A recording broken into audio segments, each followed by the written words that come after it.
Elle est bonne sa paire. Move. Ça c'est les bonnes sapères, ça c'est les bonnes sapères, ça c'est les bonnes sapères. Ici c'est les bonnes sapères, 18 h tous les jeudis, ça vous avez l'habitude. On a fait une petite émission actu la semaine dernière, tranquillement. On a gardé la même équipe restreinte aujourd'hui, pour un dossier spécial avec évidemment Clems, monsieur le CEO. Ça faisait longtemps que j'ai pas dit ça, j'avais envie. Ça me... T'as plus le droit. J'ai pas dit le CEO de quoi? C'est monsieur le CEO. Joue avec le feu. Il y aura des problèmes. Non, il n'y aura jamais de problème. C'est pourquoi? Pourquoi? Je serai toujours derrière lui, putain. Ah oui, c'est clair. Il n'y aura jamais de problème. Ouais. Inquiète-toi. Personne ne va voir. Thomas, a.k.a. DJ Fabulous, Eh oui, ça y est, je crois a.k.a. le qu'il est- fabuleux. Exactement, il est grand temps d'annoncer. Reconversion. Reconversion dans pas Exactement, longtemps, Sur ma mixtape. mais tout ça après les soldes. Toujours. Ah On oui, oui. laisse passer les Là, je suis soldes. en studio, ça masterise. On est quasiment prêt là. Ah, on est prêt. Que ce soit la mixtape ou les soldes, les deux sont Nickel. prêts là. Les deux Magnifique. vont être faits ensemble d'ailleurs. Magnifique. Très bien qu'on vous ait tous les deux aujourd'hui. Pourquoi? Parce qu'on fait une émission spéciale New Balance. Ah. De la daronnerie à la hype. C'est comme ça qu'on va l'appeler cette émission. Bah oui. La Ah ouais. daronnerie n'est jamais finie. Bien. Vous le savez. On va s'intéresser à cette histoire. Elle est belle l'histoire de New Balance. Non? Si, elle est belle. Bon, ouais, moi je trouve qu'elle est belle l'histoire. Il se passe de belles choses en ce moment. Il Et se puis il y a passe de d'autres belles trucs qui choses. arrivent, on en parlait la semaine dernière. Vous êtes tous les deux très excités à l'idée de tout ce qui va arriver pour New Balance. Mais avant ça, évidemment, on va repartir au début, à la base, les origines, la création de cette marque. À la base, il me semble que c'était pas forcément des souliers New Balance. Eh ben non. C'était quoi? Qui me raconte? Et qui d'ailleurs est à l'origine de cette épopée? Alors c'est une petite famille du Massachusetts. J'aime bien quand ça commence comme ça. Je vais te dire un truc, déjà là j'y suis. Une petite maison. Début du XXe siècle, donc début du 1900. Et en fait, ils fabriquent des supports de voûte plantaire. En gros. C'est pas la chaussure n'est pas leur métier. Des accessoires. Ouais. C'est quelque chose que tu mets dans ta chaussure pour être plus confortable, en gros. À l'époque, effectivement, les chaussures ne sont pas aussi techniques qu'elles ne le sont aujourd'hui. Et les gens qui étaient longtemps debout avaient besoin d'un maintien de la voûte plantaire pour être mieux en fin de journée. Notamment les gens qui travaillaient dans la vente, les policiers, les pompiers, etc. Enfin, tous les gens qui étaient vraiment amenés à être debout très longtemps. Et en fait, ils ne faisaient que ça. Mais vraiment que ça. Et c'était vraiment une petite entreprise familiale. Tout était autoproduit, etc. etc. Rapidement, quand même, quelques sportifs viennent les voir pour ces produits-là. Et quelques sportifs leur demandent des produits, des produits finis. C'est-à-dire qu'ils veulent le support de voûte plantaire, mais ils veulent la chaussure qui va autour. Et donc ils vont en faire un petit peu, quasiment du custom made pour certains sportifs. Excuse-moi, je te coupe, mais ça s'appelle déjà New Balance à l'époque? C'est la New Balance Arch Company. Ok. Voilà. Donc en gros, ils vont fabriquer, mais il n'y a pas de branding particulier, il n'y a pas de velléité d'en faire une marque de chaussures à ce moment-là. C'est juste pour accompagner leurs produits de base. Voilà, tout simplement. Mais ça marche bien parce que voilà, le centre de la technologie, c'est leur soutien de voûte plantaire et ça marche très très bien. Mais ça reste une petite échelle. C'est familial, c'est autoproduit, etc. Rapidement, le Big Boss vend à sa fille, début des années 50. Il vend à sa fille et à son gendre, qui eux ont envie de donner un petit coup d'accélérateur. Donc essayer de développer un petit peu tout ça. Et au bout d'un moment, effectivement, à force de faire des chaussures qui vont avec le support, ils se disent que ça vaut peut-être le coup d'en faire un vrai business. Et ils vont créer une chaussure qui va s'appeler la Tracker, et qui sera la première chaussure qui va avoir une semelle crantée pour avoir une meilleure traction. Et une chaussure qu'ils vont proposer en différentes largeurs pour s'adapter vraiment à différents profils de coureurs. À la base, c'est pour la course à pied. C'est une révolution déjà à ce moment-là. En fait, on a un truc qui est adaptatif, vraiment fait pour les gens. La pointure, mais aussi la largeur. Voilà. Et l'idée, c'est vraiment leur philosophie était d'apporter le maximum de confort. C'était vraiment leur priorité. Ils sont partis à l'inverse des autres marques qui faisaient du design et qui essayaient d'avoir un peu de technologie. Eux, ils sont partis de la technologie et du confort et ils en ont fait une chaussure. Voilà comment ça a commencé. Après, Thomas, tu veux prendre le relais là-dessus? La révolution, elle s'opère à partir des années 70. C'est un mec qui arrive en 72, qui se positionne tout de suite, qui comprend l'essor du sport et qui sait qu'il a une bonne cash machine sous la main. Mais ils ont 6 ouvriers dans l'usine New Balance à ce moment-là. On est fin 60, début 70. C'est léger. C'est très léger. Les mecs produisent, arrivent à finir à peu près 20 à 30 chaussures jour. Ce qui est Pas mal, non? déjà. C'est pas mal, mais quand tu vois l'étendue du territoire américain et quand tu vois le business que ça fait, c'est très local, tu vois. Et le gars, je pense qu'il est déjà dans une logique de se dire il faut qu'on s'exporte. Il doit commencer à entendre ronronner le nom de Nike ou de BRS Sport ou de Adidas qui commence vraiment à prendre un takeover sur l'Europe et sur le reste du monde, via le Japon aussi. Donc je pense que New Balance se dit que c'est le bon timing pour pouvoir se lancer. Et c'est à partir de la 320 qu'ils introduisent le logo N que l'on a sur nos chaussures aujourd'hui. Avant ça, le nom est présent, mais le logo n'existe pas. Et c'est à ce moment-là que le N latéral commence à faire son apparition. Très rapidement, c'est reconnu comme étant effectivement une paire de performance. Ouais. Très vite dans les Runner's World, qui sont les magazines qui notaient à l'époque comme des jeux vidéo les shoes, leur attribue tout de suite des 5 étoiles en les mettant en tête de gondole. Très rapidement, ça devient un best-seller. Et puis après, naturellement, organiquement, ils introduisent d'autres numéros. Vu qu'ils sont dans la demi-mesure, dans le sens où effectivement tu peux caler, c'est ce qu'on va expliquer peut-être un petit peu plus tard, c'est que des fois New Balance, on ne comprend pas trop les sizings. Des fois c'est large, des fois c'est long, des fois c'est... On en reparlera un petit peu après, parce que ça fait partie des trucs qui reviennent, des points négatifs, on va dire. Alors c'est un point négatif d'un point de vue consommateur final, mais au final c'était quand même quelque chose de très performant pour les sportifs. C'est-à-dire que ça leur permettait vraiment de pouvoir avoir une morphologie de pied qui soit la plus adéquate avec la chaussure. Parce que là on est dans les années 70, on est bien d'accord que jusqu'ici on est sur des paires qui s'adressent aux sportifs et pas du tout...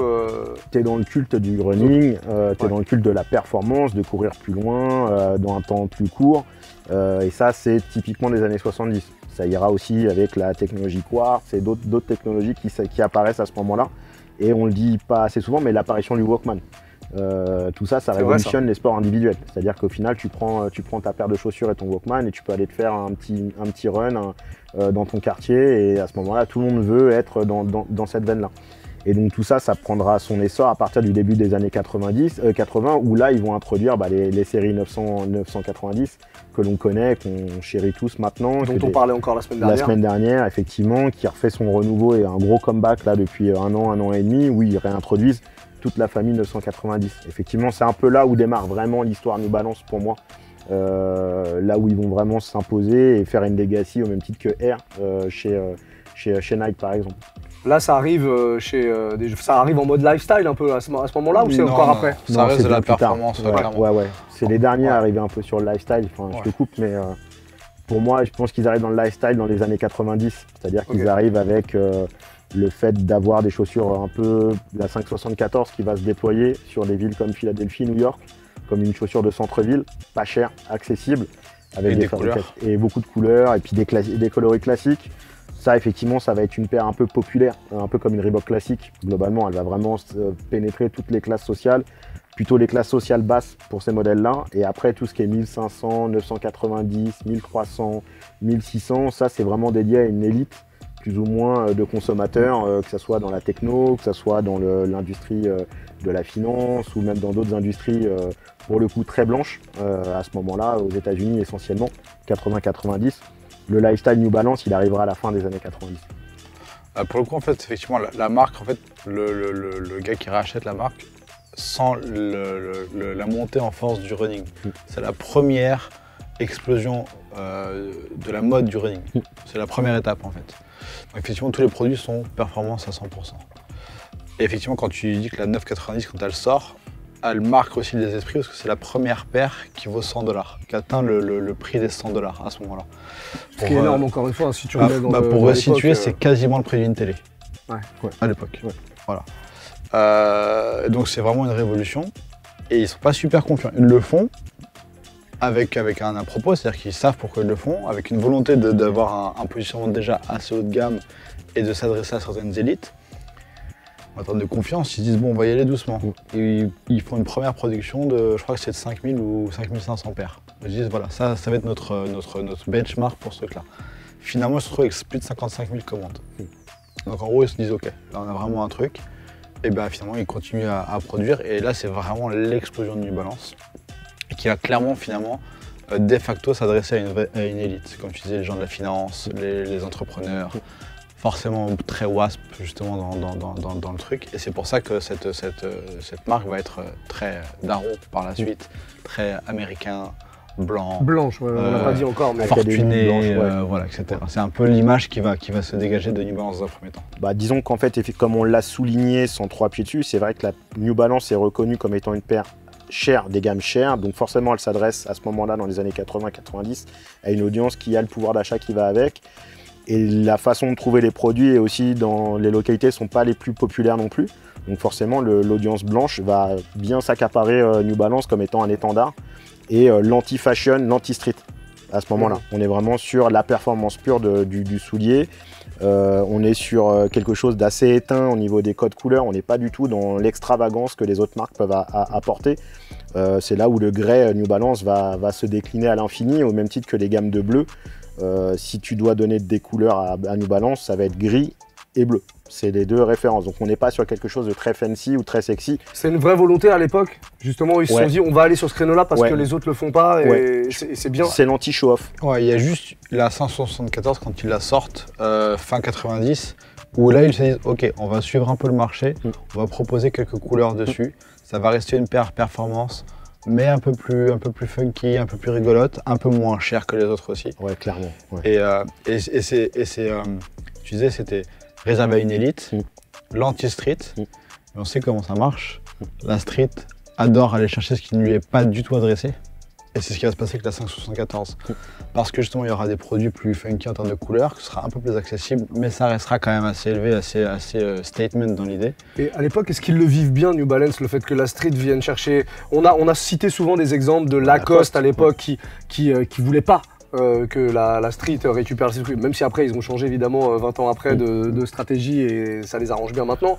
Mais est-ce que c'est un peu le même cas ou plutôt eux ils se disent ouais c'est la même chose? C'est la même chose. Oui. Ils saupoudrent avec la 574 effectivement sur les villes de New York ou sur quelques villes East Coast essentiellement, mais elles sont vendues en rack, elles n'ont pas du tout le même standing que peuvent avoir les New Balance, les 1500 par exemple, qui sont elles vendues dans des magasins de sport très performance avec le chausse-pied, l'assise New Balance, vraiment le truc très chiadé. Là, on est sur quelque chose de beaucoup plus consommable. On est dans le fast-food New Balance et on a l'impression qu'ils donnent ça à une audience en disant on va leur donner ça, comme ça le temps qu'ils consomment ça, ils vont pas venir polluer, ils vont pas aller chercher le reste. De toute façon, ils n'ont pas les moyens pour. Ils veulent de la couleur, pas de souci. On leur fait 2-3 couleurs en mèche, en nylon et tout, et puis ça va marcher. Et effectivement, ça marchera. C'est vrai qu'à New York, tu voyais des mecs consommer au même titre de la Air Force One. Tu pouvais voir de la 574 portée avec le lassage en X dessus, à peine sortie du magasin.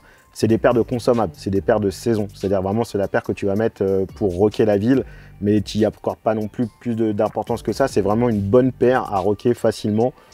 Sans prise de tête à dire ouais, comment je vais matcher, comment je vais m'habiller aujourd'hui.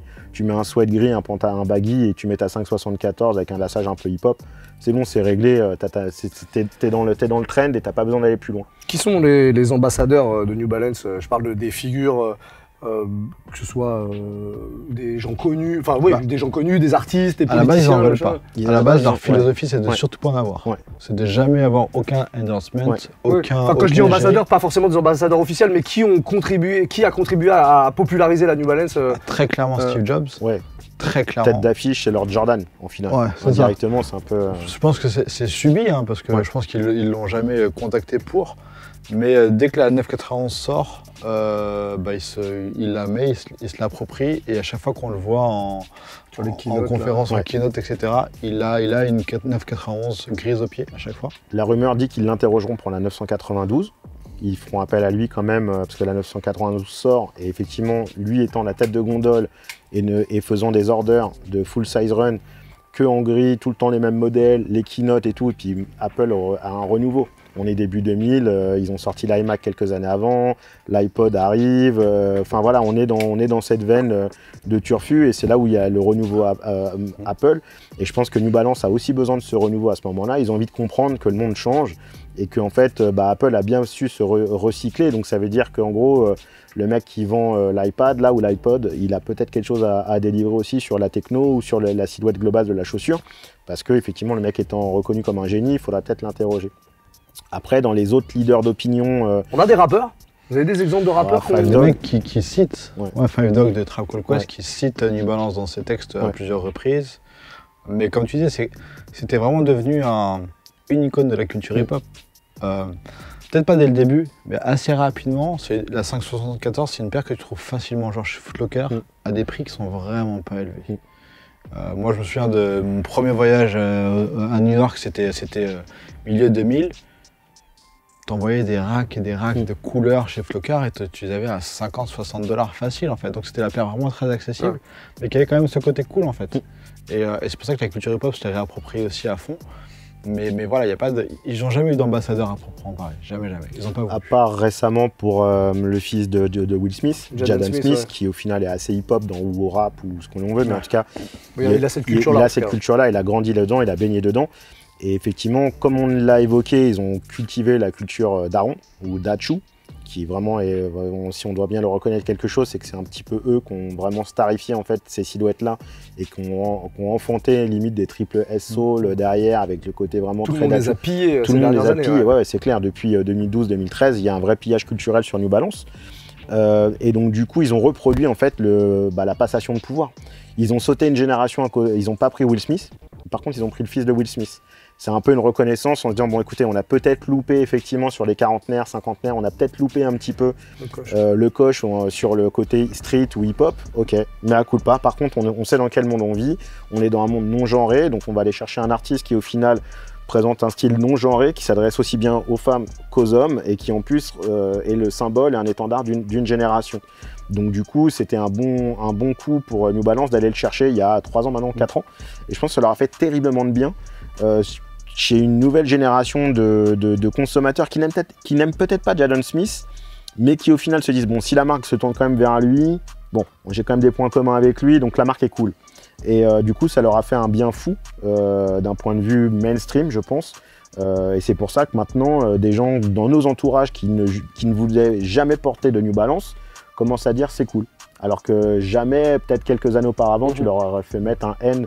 Pour eux, c'était soit des Noël, soit c'était des pâles copies de certaines Nike, tu vois, ils compreneient pas bien. Des paires de darons, ou des paires de darons, et puis les gens n'avaient pas trop de recul sur cette marque-là. Okay. J'aimerais bien qu'on parle alors on en a déjà parlé dans des émissions précédentes, mais qu'on refasse un point, c'est l'occasion aujourd'hui, sur les histoires de fabrication US, UK. Pourquoi qu'est-ce qui justifie les différences de prix? Parce que ces fabrications-là sont toujours plus chères, les fabrications en Asie aussi. Quels sont les diffs, quelles sont les différences de prix? En gros, aujourd'hui, dès le départ, il était important pour eux de produire localement. Ça a toujours été leur vraie volonté. Donc, évidemment, des usines basées aux États-Unis. Ensuite, il y a eu le lien avec l'Europe qui s'est fait avec l'extension de la distribution. Et je pense que pour des raisons économiques, avant tout, pour toucher l'Europe, il était peut-être plus intéressant de produire en Europe pour des raisons de coûts, de transport, etc. Donc ils ont installé leurs usines au UK, à Flimby, il y a 40 ans aujourd'hui. Et malgré tout, avec le développement encore une fois du commerce plus de masse, etc., avec la volonté aussi d'aller toucher des publics moins sportifs, avec la normalisation du port de la basket à la ville, etc., en fait l'entrée dans le lifestyle, ils ont voulu avoir des price points plus accessibles pour d'autres publics, et donc là ils ont délocalisé en Asie, notamment Chine et Vietnam. Ça c'était la dernière étape, il y a eu US, UK et après Asie. C'est ça. Okay. Et un point qu'on n'a pas trop cité, mais là où New Balance fait déjà un premier bond, au-delà du street et du hip-hop, c'est quand même la mode. C'est-à-dire que ça passera énormément par la mode, les femmes. Et en fait, à partir de 98, au moment de la Coupe du Monde en France, il y a une cover en fait qui est mythique et qui fait partie vraiment de la culture de la sneaker, où en gros, le magazine Elle fait appel à 5 femmes d'origine et d'horizons complètement différents pour pouvoir faire une première cover où là on est dans un métissage et dans un sens culturel qui va bien au-delà du simple fait que la mode et on les fait porter des sneakers en plus. Donc on casse tous les codes. Donc c'était un peu les préquels et les prémices en fait de l'évolution de la sneaker dans un marché qui allait s'ouvrir aussi bien chez la femme, chez l'homme et surtout devenir mainstream, ce qu'on est en train de vivre là. Et ça c'est en 98. Et ils vont mettre en avant la 576. Et la 576, à partir du moment où elle est vue en cover de Elle, à l'époque, c'est un raz-de-marée. C'est-à-dire que tout le monde veut la version suède d'un noir N blanc. C'est-à-dire que le truc, c'est une religion. Tout le monde, du jour au lendemain, New Balance n'existait pas. Il y a la cover avec le L. un mois, un trimestre après, tout le monde veut, c'est la paire du moment, c'est la paire d'une rentrée.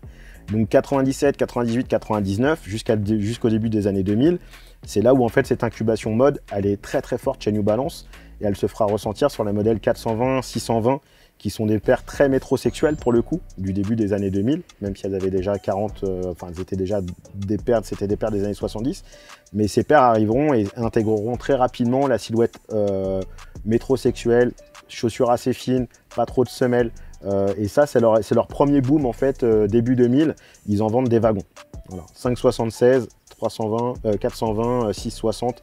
Là, ils en font, ils déroulent le tapis rouge jusqu'à 2004. Okay. On va revenir très rapidement parce que tu as abordé le truc il n'y a pas très longtemps sur le sizing. Ouais. Comment on s'y retrouver du coup? Parce que. Faut connaître. Ouais, bah, justement, est-ce qu'on peut aider les gens? Parce que les gens ne connaissent pas New Balance, comment on s'y retrouve?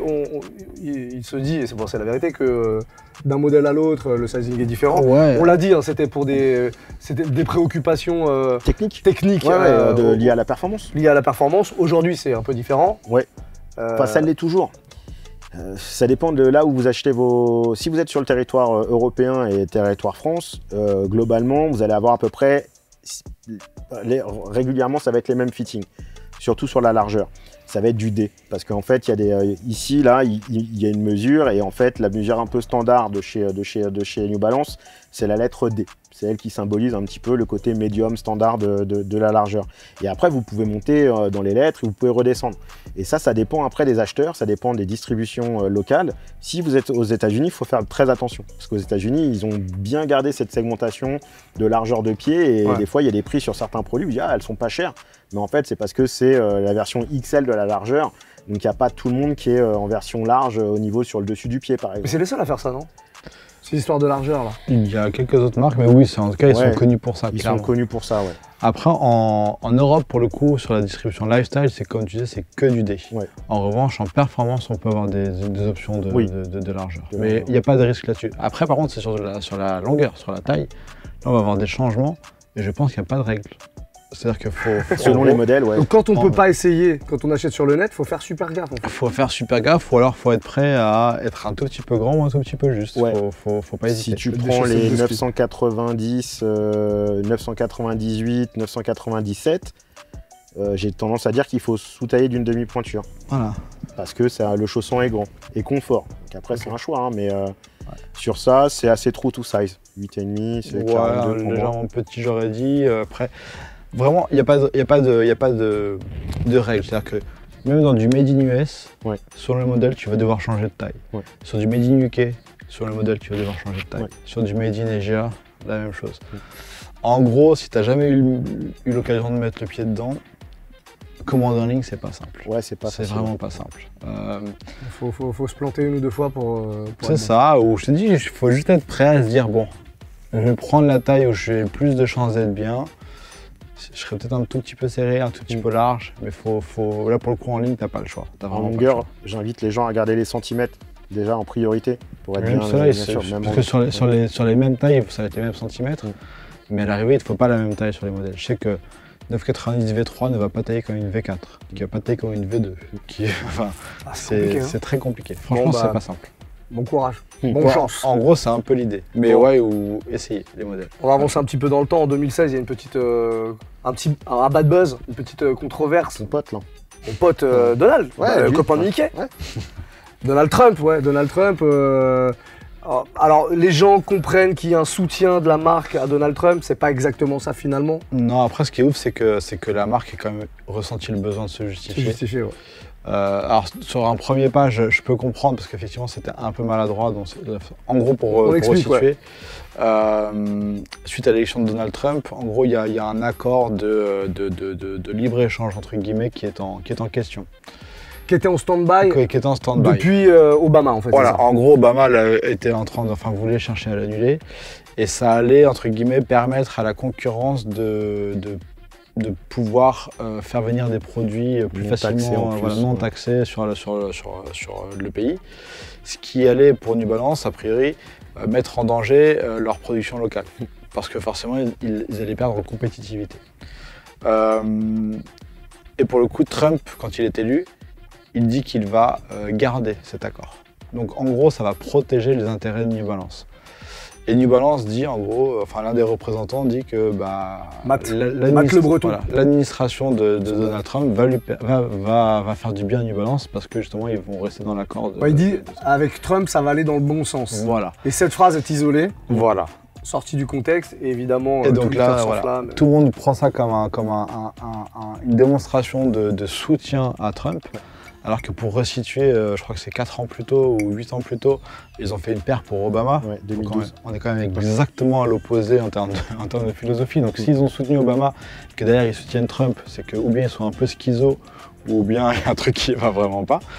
Et en fait, donc, ils sont obligés de faire un communiqué pour dire non, on ne soutient pas Trump. On dit juste que ce petit détail-là va dans nos intérêts et nous arrange bien, entre guillemets. Et c'est tout. Et derrière, il y a pour faire encore pire, c'est que pour aller dans le soutien à Trump, il y a un blogueur néo-nazi qui dit « c'est génial qu'il vous ait dit ça, en gros, ça va nous permettre de nous reconnaître entre nous, le fait de porter des New Balance sera que... c'est ça surtout qui fait beaucoup de mal. Hein. Voilà, c'est ça qui fait énormément de mal, clairement. Bon, aujourd'hui, on peut le dire, tout est oublié. C'est oublié parce qu'encore une fois, ils ont refait un communiqué derrière en disant à aucun moment on va soutenir qui que ce soit qui va encourager la discrimination, etc. Et puis effectivement aujourd'hui l'actualité montre qu'il y a une volonté de s'ouvrir. On va parler évidemment de Jaden Smith. On est dans l'ère New Balance et hype. Et, de toute façon, je pense que c'est certainement dans cette émission la marque dont on a le plus parlé. Ouais. Et en tout cas, la marque qui a reçu le plus d'éloges de votre part, à chaque fois, d'encouragement. Tout à fait. Beaucoup d'encouragement de votre part, beaucoup de félicitations. Comment on arrive, donc tu le dis, Jaden Smith, c'est ça le déclencheur ou déjà un petit peu avant quand même, non? Il y a toujours, en fait, le truc c'est que il y a toujours ce côté un peu branchouille, un peu branché, un peu cool de New Balance, toujours. Même quand il y avait ce côté très dachou, c'était cool, il y avait un peu le côté cool d'avoir des paires moches, c'est quelque part un petit peu ça. Mais la force de New Balance, c'est d'avoir proposé autre chose, justement. La 574, pendant début des années 2000, comme tu sais, c'était carton sur Paris et tu avais plein de gens et de styles différents qui l'avaient adopté. Donc ça a toujours eu ce côté un peu cool. Porter des New Balance, ça n'a jamais été ringard. Tu pouvais avoir une paire qui s'appropriait, qui était appropriée par les touristes américains. En fait, le truc de dachou, ça vient des touristes américains. Où tu vois les vieux touristes américains avec leurs pantalons beaucoup trop grands, leurs polos et la paire de New Balance grise au pied, souvent une 9,90. C'est de là que ça vient le dachou, en fait. Et c'était affilié à une paire moche, en fait, dans la tête des gens. Et puis finalement, on y est venu, le côté un peu plus performance aussi qui revient dans le lifestyle, etc. New Balance a toujours été quand même plus ou moins cool dans Paris, quels que soient les modèles. Et là, de plus en plus, avec l'arrivée des grosses collabs et des produits intéressants, quoi. Beaucoup de collabs, tu le disais. Lesquels vous ont marqué? Allez, essayez de m'en sortir une chacun, mais un coup de cœur, hein, vraiment. Crook Tongs, ouais. Offspring, les premières, toutes les collabs de 2003, 2004, 2005 sont vraiment très très belles. En citer qu'une, c'est compliqué. Un petit coup de cœur, quoi. Non, moi je trouve qu'il y a surtout une personne qui a marqué les esprits et qui a fait des très très gros programmes, c'est Hikmet, qui était derrière Soulbox à l'époque, qui a fait des flopés de 1500 et de... je sais plus quel autre. JC aussi. Ouais, avec aussi. Je crois qu'Hikmet a dû faire entre 6 et 10 coloris différents à travers le temps avec New Balance. C'était vraiment des programmes qui ont révolutionné les trucs. Il a 1500 sur la carte, qui était quand même un modèle un peu mal aimé avant, enfin qui n'était pas super connu. C'était un programme que New Balance voulait vraiment mettre en avant avec plein de collabs. Et ils l'ont poussé par ce biais-là, et donc il y a des collabs avec Crook Tongs, ce qui est intéressant de savoir avec Hikmet, c'est qu'à ce moment-là, quand il fait tous ces programmes 1500 ou même avec New Balance, il est anti-Nike. Mais quand il est anti-Nike, il est anti-Nike. Tu vas chez Soulbox, tu as le swoosh, il est barré, tu rentres pas avec des Nike. En gros, tu peux pas rentrer avec une glace, tu peux pas rentrer avec des conneries de code liés à la boutique, et tu avais un swoosh barré. Il le faisait vraiment, il après pas si tu avais des Nike au pied. Après, mais en tout cas, il ne commercialisait pas Nike, il était anti-Nike et il le criait haut et fort. Voilà. Ce qui était dur à l'époque déjà, parce que... C'était un sacré statement. Parce que je pense qu'ils se sont retournés contre lui, c'était pour une question de distribution, une question de boutique et tout ça, donc je pense que... Bif autour des Yeezy. Bif autour des Yeezy. Ouais. Mais même avant ça, hein. Parce qu'il était très tôt, il a été vraiment anti-Nike, très pro Adidas, très pro New Balance, Asics aussi, tout ça c'était... et c'est pas il a monté sa marque derrière. Ouais. Parlons des modèles qui cartonnent en ce moment. On n'a pas parlé, je crois, de la 556, vous en avez parlé ou pas? Non, c'est vrai qu'on n'a pas parlé, c'était l'un des premiers produits performance en running, parce que c'était fait pour jouer au basket. Il y a eu des on dit qu'ils ne voulaient pas d'ambassadeurs, mais il y avait quand même des joueurs qui étaient sponsors. NBA, il y avait James Worthy qui a emporté, etc. Et qui est revenu là récemment avec justement, je pense que c'est la personne qui a le plus fait pour New Balance ces dernières années, Teddy Santis, qui était donc à la base sous couvert de son label Aimé Landor. Donc on a beaucoup parlé aussi. Donc on a énormément parlé, donc c'est clairement lui qui a contribué à relancer la 550, la 650 aujourd'hui, donc la version montante. Et puis on le sait, on en a parlé suffisamment, mais depuis le début de l'année, il est à la tête de la direction artistique de New Balance Made in US. Et là, ces premiers modèles ont commencé à arriver. Donc, on en parlait la semaine dernière dans l'émission. Sous forme d'un pack avec une V1, V2, V3, avec des très belles couleurs et des très beaux traitements matière. Et le programme va être très chargé. Là, je pense que là, à partir de quasiment mi-mai, fin mai, on va avoir quasiment des sorties de New Balance Teddy Santis tous les 15 jours ou pas loin, avec des trucs très réussis. Mais voilà, je pense que c'est lui qui a un peu redynamisé la marque très fortement, jusqu'à en prendre un rôle hyper important au sein de la société. Côté collab, vous voyez des trucs arriver là? Est-ce qu'on va avoir à nouveau du Saleh Bumberry, par exemple? C'est encore un gars dont on a beaucoup parlé. Il y a très grande chance, oui. Qui les a aussi beaucoup aidés, je pense. Je crois qu'il a déjà commencé à teaser, non, sa prochaine. Là, en ce moment, il est très crocs. Il est crocs, là, mais je pense qu'il y aura un truc. Il y a Joe Freshgood qui a commencé à teaser sur un nouveau modèle, le 90-50. C'est Joe Freshgood. Avec un modèle plutôt audacieux. Avec cette espèce de semelle très structurée, on dirait presque un peu une Shox ou un pied d'éléphant, c'est au choix. Mais c'est plutôt audacieux et ambitieux. Non, il y a plein de belles choses qui vont se préparer. Kiss. Qu'est-ce qui se passe avec Kiss? Ça a déjà été annoncé depuis quelques temps. Là, Les infos, toi, j'ai l'impression. Non, pas plus que d'autres.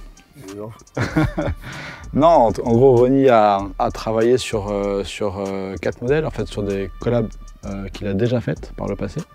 Et en fait, il va reprendre des coloris déjà faits sur d'autres modèles, sur une V1, une V2, une V3 et une V4 990. Donc, ça va en faire de l'argent dépensé, Thomas. Ça fait de l'oseille. Sachant qu'en gros, c'est Rusty Pink sur une V1, Cyclade sur une V2, Daytona sur une V3, ça va être le plus dingue de tous, et United Heroes and Son sur une V4. Ça arrive quand ça? Mi-juin a priori. Ok, c'est tout. Voilà. Et ce sera des drops. Ça va leur faire de bons soldes. Et surtout, ce sera des drops pour toute la famille, de bébé à adulte. Ils sont malins. Et il faut s'attendre à la ressortie. Ils vont ressortir la 580 aussi, modèle qui est présente aujourd'hui. Ça pour le coup, c'est vrai qu'on n'en a pas parlé, mais ça revient très fort. New Balance aussi a eu, on avait déjà parlé avec le Japon, New Balance a eu sa grande aussi ère japonaise, avec des produits faits pour le Japon, distribués exclusivement au Japon. Ça typiquement c'est une collab avec Stussy, mais aussi Madectic et Mita, qui sont deux labels japonais, une marque de fringues et des boutiques de sneakers, et qui avaient été distribuées quasiment que là-bas. Il y a eu quelques boutiques qui avaient eu accès ici, mais voilà, c'est des programmes qui étaient vraiment faits pour le Japon. Comme quoi New Balance quand même, et ça c'était début 2000, donc comme quoi New Balance quand même a bien senti ce marché aussi de l'exclusivité, des produits un peu spéciaux, et a su les développer de façon intelligente, sans inonder trop le marché et en étant performant sur la durée, quoi. De toute façon, le marché japonais a toujours été un peu à part pour toutes les marques de basket.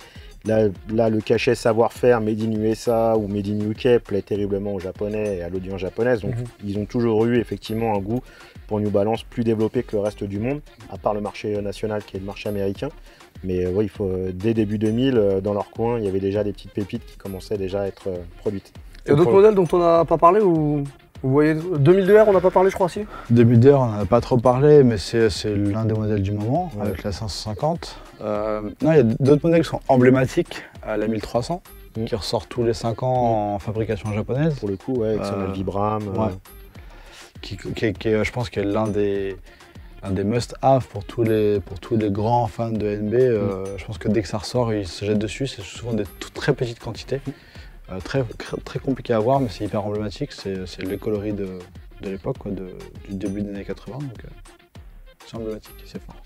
Ok. Est-ce Est-ce qu'on a fait le tour? Est-ce que vous voulez rajouter quelque chose? La bonne conclusion, c'est... En se tournant peut-être sur l'avenir. Je pense qu'ils vont continuer à pérenniser les canaux, c'est-à-dire 2002R, une distribution plus globale, Made in UK, Made in USA, avec un positionnement plus haut, qui s'adresse aussi un peu à une élite de la sneaker, entre guillemets, ou pas, parce qu'il faut reconnaître que maintenant, depuis 1 an, 6 mois, on voit des consommateurs de New Balance qui n'étaient pas du tout présents chez New Balance et qui dès maintenant encensent la 990 ou surtout la 991 comme étant un étendard de tendance, alors que ça fait un petit moment qu'elle est présente dans les magasins. Elle marchait pas trop, mais là on se rend compte qu'effectivement le pantalon tube large, une Patagonia et une petite banane et une paire de Made in UK ou Made in USA au pied en New Balance devient un vrai trend, même à Paris, ça se palpe. On voit bien qu'il y a un nouveau consommateur qui est présent, donc tant mieux pour eux, parce qu'ils arrivent à régénérer un petit peu leurs consommateurs. Après, je sais pas où ils vont aller, je sais qu'il y a des collabs avec Comdé aussi, il y a beaucoup de choses avec Comdé Garçons. Je pense qu'ils vont maintenir là, je pense que leur but c'est d'arriver à garder ce positionnement-là. Je le disais dans un autre média, mais je pense pas qu'ils essayent d'être numéro 1. Quoi? Ouais. Oui. Il a parlé à un autre média? Ouais. Et cet après-midi, enfin demain, je reparle à un autre média encore. Quoi? Quel média? Camino. Et l'autre Bouscapé. Ouais, ça va. Ça va quand même.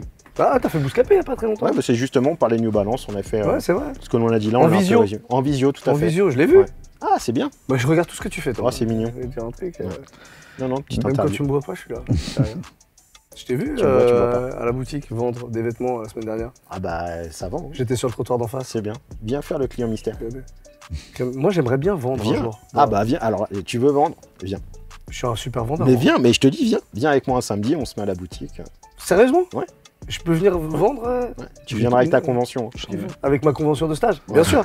Je te jure, je vais venir vendre une Vas-y. après-midi avec toi. Ouais. Je vais te faire un chiffre, mon pote. Ah bah, t'as Il va intérêt. vouloir m'embaucher après. Bah, vas-y, je te signe.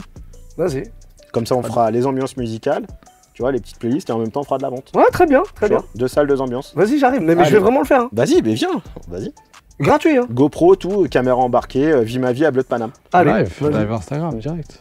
Ouais, live Instagram. Ouais, On va live Instagram Ouais, sur je le suis trop Insta vieux, de. moi, je suis GoPro, bien sûr, Ouais, live bien Instagram. sûr. Ah, je vais venir, moi, c'est bon. C'est les TikTok et tout ça. Ça me chauffe. Vas-y. Bon, on termine comme ça. En tout cas, merci Allez. les gars pour vos lumières sur ce dossier New Balance. J'espère que vous avez appris pas mal de choses. On a bien compris que le sizing, c'est compliqué, démerdez-vous. Pour le reste, n'hésitez pas à regarder. Bah oui, c'est Non, ça. mais c'est vrai, il faut essayer. Mais en même temps, c'est propre à toutes les marques. C'est que les gens sont un peu plus habitués par réflexe et de parler entre eux. Mais New Balance, ça reste un peu novateur. Bon, on clôture ça comme ça en tout cas. Merci à vous les gars. On se retrouve la semaine prochaine évidemment. Jeudi 18h. On changera un peu l'équipe. On sera peut-être un peu plus nombreux. Oh, on vous dit pas. Ce sera une surprise. On est des fous. On fait des surprises de fous. Nous, hein. Bisous. Ciao. Bye. Move Radio, Hip Hop Nation.